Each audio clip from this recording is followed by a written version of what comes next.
Hi Scorpio, May 2024.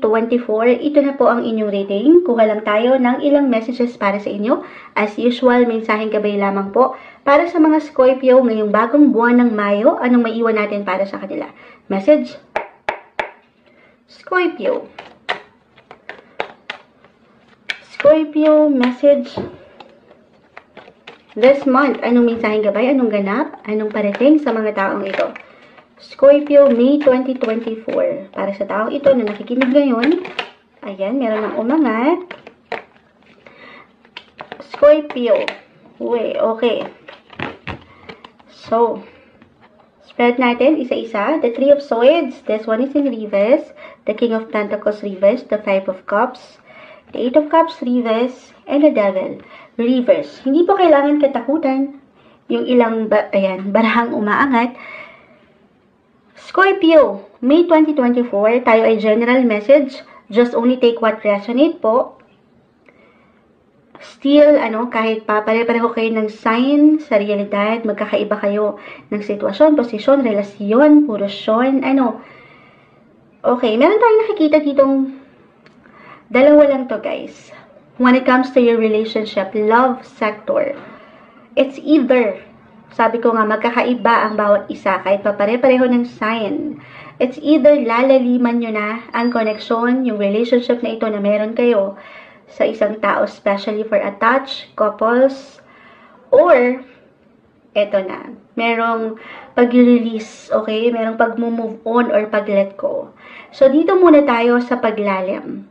Yes, guys, maaaring ang ilan sa inyo, dahil dito buo na kayo, ay makatanggap, okay, ng love or marriage proposal. Love, if single, maaaring meron kayong love proposal na matanggap, or kung andito na kayo, pinalalim na kayo, or sinubok na rin kayo ng ilang pagkakataon na sa couple. Maaaring merong magpakasal, or ikasal, or magplanong magpakasal, kahit sa simpleng ideya, may paglalim po ng commitment. Relationship area. Okay? Merong susubok at susubok ulit para mapalalim ang pagmamahalang ito. Sana all, Scorpio. Okay. Dito pa rin tayo, okay? Sa positive. Okay, unahin natin yon bilang na-mention ko na rin yung paglalim, papunta sa kasalan. Kumbaga, yung kasabihan, sa hinaba-haba ng prosesyon, sa simbahan din ng tuloy ng ilan sa inyo. Okay. Para sa ilan naman, kung hindi pa yun mag-apply, single, maaaring merong magbalik. Okay? Merong someone na magbalik at subukan ang ligawan ka ulit, ayan, or i-pursue ka ulit, itong relasyong ito, ready siya. Maaaring meron tong mabuong ilang lessons, realizations, yung ilang aral, okay, mula dito sa ilang pagkakamali, especially for some of you na dumaan sa third party, third wheel situation, I feel that May 2024, merong reconciliation, may pag-ayos. Pero of course, it's up to you, Scorpio, reversal tayo every time, kung ikaw itong magpapatawad or patatawarin. Pero, ayan, merong paghilom ng ilang sugat, emotionally, mentally, or maybe isang message ito, natulungan ng sarili, hindi mo deserve yung ilang stress na yan. In order to move forward, kailangan mong maghilom sa iyong paraan, okay? Hindi naman kailangan agad-agad yan. Yung iba, merong 3-month rule. Depende na yan sa inyo, of course. Hindi mo rin naman kailangang madaliin yung paghilom ng ilang sugat na ito, especially kung nandito pa lang kayo sa punto kung saan ay nagdurugo. Hindi. Kumbaga, hindi pa ganun. Diba? Naman, sabi nga nila, time heals all wounds. Wow. Kumbaga, it takes time. At depende na yan sa inyo. Pero hindi mo kailangan madaliin ang proseso ng paghilom ng mga sugat na ito. Okay? Pero meron at merong susubok para sa ilan. So, dito tayo sa medyo nega. Okay? Ito, depende rin naman sa inyong kagustuhan. Baka ito na rin naman yung nilulook forward nyo, ang kumawala sa relasyong ito or sa partnership na ito. Kung hindi mag-apply, again, guys, napakalawak. Maaaring mag-apply po ito sa matatawag niyong partner. Partner in life, partner in crime, partner in business. Kung single, okay. Pero kung andito sa relationship sector kasi po nag-highlight this month ang inyong buhay-buhay, iniiwan ng cards, mensaheng gabay lamang po. Pero, meron na kayong kailangang i-release. At ito yung ilang demonyo. Ayan, the devil is here. Maybe this is a sign na, lalo pa nga po, kung medyo kayo'y nadurugo dito sa part na ito. Kumbaga, in pain kayo, mentally, emotionally, especially, hindi na nagiging okay, maybe sign na to para sa ilan sa inyo, Scorpio, to let go. Para mas magkaroon ka na yung freedom na alam mong deserve mo when it comes to relationship. Okay? Malawak ang buhay, marami pang pwedeng maganap.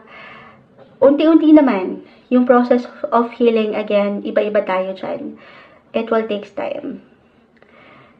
Okay. Eto na. Timing lang din, okay? Again, magkakaiba tayo ng posisyon kasi napakaraming pwedeng iwan ng baraha. Ayan, yung may iwan ko. Meron lang kasi ditong pagkakulang or pagkasobra.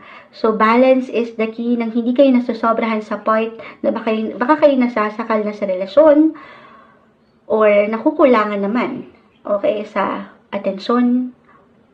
Yung ganun. Okay?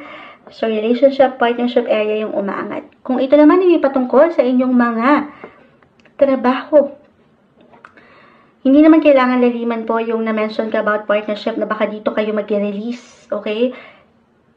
Maaring isang indikasyon lamang ito na baka para sa ilan, meron kayong aalisin. Halimbawa, dito talaga kayo sa partnership or partner in business, meron kayo ka-partner, ka-sosyo, meron kayong aalisin or i-improve, i-release na ilang products or ilang tao para sa mas merong ika-develop ng inyong negosyo, yung ganon. Balance, kasi maaaring meron kayong nasusobrahan, okay, or nakukulangan, as I've mentioned, dalawa lang yun.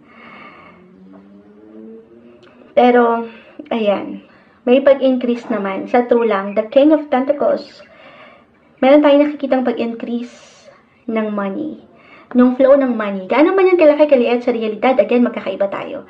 Pero may pag-increase, may improvements, may pagkasobra pa nga. Pero dito, alalay lang din sa point. Sabi ko nga, balance is the key, na hindi madali. Pero, lagi mong tatandaan lang din dito, ngayong May 2024 Scorpio, na hindi ka nag-iisa. Meron kang kaagapay, merong suporta. When it comes to love, ganun din yung may iwan ko, may pag-increase ng chance na ma-develop, okay? Or ma-enjoy nyo ang buhay relasyon. Gaano man ang kinakaharap nyo ngayon, positibo o negatibo, you are loved, Scorpio. Maaring yun yung pinaka-message. Ano man yung pwede mong maramdaman or pinagdadaanan ngayon, mahal ka, mahalaga ka. Okay? Kuha tayo ng ilang final words, advice para sa inyo, Scorpio, this month, May 2024. Ano maiwan natin para sa kanila? Meron na dito, protection. Ang ganda, sabi ko nga hindi ka dito nag-iisa. Merong suporta, merong protection. You are being protected. Ngayong May 2024 para sa inyo, Scorpio.